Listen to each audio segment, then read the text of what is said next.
Morning everybody, Saturday morning's jobs, tale of two bullets.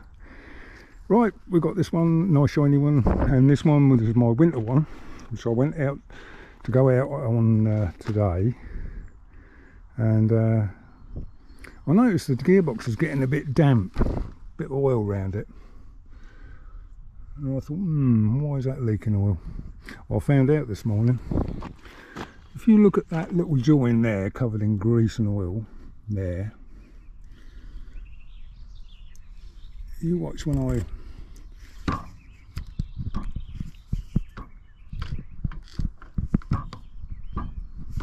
see that move. So this inner cover's come loose, which is not a big issue if you catch it early, which I have. It's just a case of taking the neutral finder off, the gear lever off, the kickstart off, undoing the screws, pulling the cover off, and they'll get to the screws that hold the inner cover on. Why they've come loose, I don't know. It's fairly straightforward, shouldn't take too long. It's due for an oil change now, so I'll probably give it a service. I put a new tube in it last week because I've got a puncture in the back. And it's now got a slow puncher which lasts a day, and there's nothing worse than a slow puncher. So I'll probably put because I gave the tube that I took out last time, it was just a puncher, so I got a puncher outfit out and mended it. These are the tyres that this bike came from the factory with, so they're 2007. And they're getting a bit long in the tooth. They're not worn out by long chalk, got plenty of tread left in them, but they're starting to get perished and cracked on the side walls. So I think it's time it had another tyre on it, I think. Yeah. It's running a bit rich as well, so I'm going to check the jets. I think probably a lot of it's down to the air filter. It's got a pancake air filter on it, which is getting fairly blocked up with road filth. But apart from that, what a reliable little bike this is. Yeah, I mean, little problems like this you're going to get with any classic bike. It's good, you know, you've got classic problems with classic bikes, simple as that. This bike hasn't given me a moment's hesitation. And it just needs, you just got to tighten things up every now and then. Not a lot, I mean, you know, I haven't been around it for ages because nothing comes loose on it now. Probably all rusted up, but yeah, the gearbox, can't be doing with that because it's going to pull the threads out of it if I don't do something with it. So that's about 10 minutes to get in there, undoing the screws, taking the gear lever off and all that. Nothing to it. Tighten the screws up, refill it full of oil, because they do run on oil. They came from the factory with grease, but they tell you in the workshop manual to top them up, even in the Redditch ones, to top them up with engine oil. And I did a video of why this it stripped all the gears out, the buggered the gearbox completely, all the moving parts in the gearbox. And I've got a Redditch box, a British built one, and I took all the gears out of that because the casing was broke on the Redditch one, and I put all the gears straight into this, and that's been nice ever since. There's no difference in the ratios. So oil change and sort the little gearbox out. Might be a good time to put the 5-speed in it, but it means dragging the engine out, and I've got several projects that I'm heavily into at the moment. I don't want to start getting too involved in yet another bike.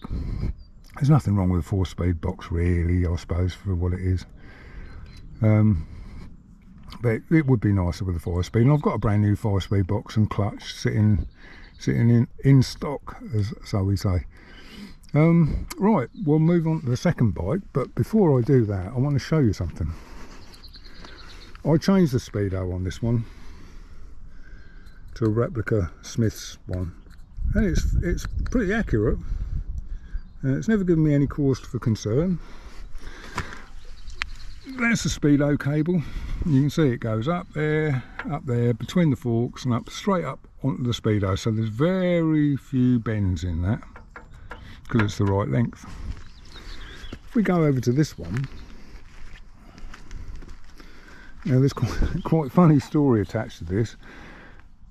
This speedo cable comes up here, comes right out here, bends back in again, goes behind the indicator, bends again quite tight, and then there's a sharp bend to get straight onto the back of the speedo, which isn't good. But I was riding this and it suddenly, over 20 mile an hour, it suddenly goes rah, rah, rah, rah, rah, rah, rah, horrible noise. It sounded like the primary chain. And I got it up on the stand and went through the gears with it while it's running. Couldn't make it do it. And I thought, I don't know, I'll have to think about that. It was quite late.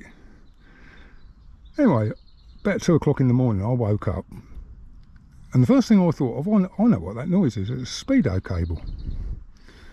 So I had to get up then and go out, and I undid the speedo cable from that end, got hold of the inner cable, pulled it out. Yeah, it was a little bit oily, nothing major, but I thought it's just got so many bends in it to get onto the speedo, especially up here. It's probably restricting its turning ability. You know, there's too many bends. You have as few bends as possible, but you've got to allow for the forks going up and down, so you've got to have some slack. But this one's too long, so I greased the inner cable. I like grease on my speedo cables, but that was my own fault why it got the problem later. Because the Indian speedos don't have an oil seal in the back of the speedo drive, where the Smiths ones do. Stop the oil getting, if you do, stop the lubrication on the cable working its way up and getting into the back of the speedo, which is exactly what this one did.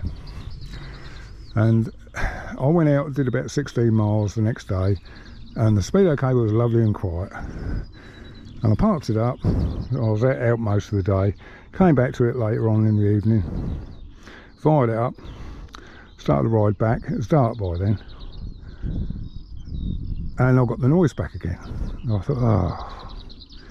Anyway, I looked down at the speedo and it was showing 80, and I know I was doing about 45, 50. So I thought, oh, I don't know. And I thought, yeah, I know what it is. It's the grease has worked its way up the cable, because the way the cable's wound, it's actually worked its way up and it's got into the back of the speedo. And that's what's made the speedo trying to lock up. So it's just almost sort of like in direct connection to the speedo cable. Anyway, after a little while, coming home, I got back with it and I thought, I can't see the needle. So I got a torch out. Oh dear. I don't know if you can see in there, just there, that little white thing. That's the end of the needle. It's actually snapped it off. And you can't get into these very easy because these edges, these bezels, are rolled on. They're not screwed on like the old Smiths ones we used to be. These are, and they're stainless steel and they're springy. You can pry them out. You just keep going around with a little screwdriver and keep prying it out, prying it out, prying it out, prying it out. Eventually it will let go, but you always damage them. And you know, especially when you're putting them back on, you never get a nice tight seal like they did from the factory, because you haven't got the machine to do it with. So I've got to change the speedo and put another cable on it anyway. This one was the export ones, which came over here. It's got miles per hour in white, which is all the white figures, kilometres an hour, which are all the orange figures. Now, most of the speedos you can get are for the home market, which is the Indian home market. Can you see the difference? This has got kilometres an hour in white, so kilometres an hour on the outside, and miles per hour in orange, which, yeah, you can read it if you remember. You know, you always look for the outer speed, but you know, I don't work in kilometres. I'm an Englishman. I don't do kilometres or metric, anything metric. So I could put this on, it would work, or I can go to The only other speedo I've got in stock for myself is a replica 120 mile an hour Smith's one, and they're good, but it means that the speed I'm going to be looking at is never going to be down much further than down here, 55, 60, but it'll work. Got to wind the miles on the new one here if I put it on, and I think I will. It looks more period. I won't get the high beam light, and I won't get the indicator light or the neutral light. Well, the neutral light, I've never seen it light up yet because there's no neutral switch on the gearbox. But putting this in, it's a bit more period, and it's easy to get the miles up. I've got a little bit of a speedo cable with a square end on it, the inner. Just put that in there, and it's got about 1 inch of broken cable behind it. Just put that on your Dremel, set your Dremel going on the lowest possible speed, and just run the miles up to what you want it. So I like to have the miles up to date, although this one isn't. They've done similar miles on the speedos, but this one has actually done 1,500 miles more than it's actually showing on the speedo because I didn't wind it forward. The other metric speedo is the one out of this actually, because this one was a home market bullet and this one was a UK, well, an export model. So they're just some of the little things that happen with these old bikes. You know, like say you can buy a 55 Triumph Thunderbird or something like that, be fine. It's only as good as the bloke who put it together, and they've all been worked on, but these haven't. Most of them haven't. This has probably never had the head off it, never had anything else done to it, just servicing. It's a pretty little bike. I like it. I do like it. I like both of them. If I remember to get me fat fingers out the screen, so you're not looking at my fingers all the time. It's I want a proper handle to hold this with, really, underneath. But yeah, they've got a charm of their own. They're just nice. The other one's my winter bike. That's why it's so rusty and rough, because it gets used in bad weathers, and you know, I mean, I never stop riding all year round. I'm riding, and it rusts spectacular. But I'm not bothered, because when it's all rusty enough, which I think it probably is now, wheels need to get a bit more rustier, but I was just painting black. The interesting thing is, everything's starting to rust. You see all the nuts are getting rusty, and you know, it goes with the territory. I think the spokes are stainless. They've got that sort of yellowy glow to them, because they just don't rust. No rust on them at all, any of them, which is a bonus, isn't it? So I should just black the rims and black the exhaust. You know, it doesn't matter, does it? Oily, getting a bit oily now. It's only because it's from the gearbox, but I'm glad I caught that early, because yeah, you're going to have problems with the threads later on otherwise if you don't keep on top of it. Yeah, this is what it should look like, all nice and clean and oil tight. Now, what oil you can see there is what I topped it up with oil. The funnel came out of the hole and it just let a little bit down, so it doesn't leak any oil at all.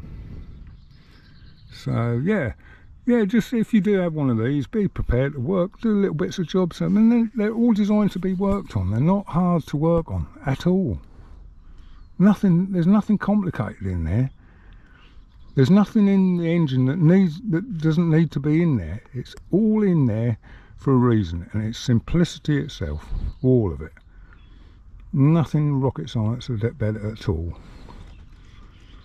So, you know, if you like tinkering with bikes, then these could be the kitty for you, especially the 500. It's a lot more lively. Anyway, they are tale of two bullets, and why my Saturday's going to be spent sorting these out, and then the Interceptor this afternoon, because it's got no spark now. with electronic ignition, no spark. So I've got lots of checking to do on wiring, coils and what have you.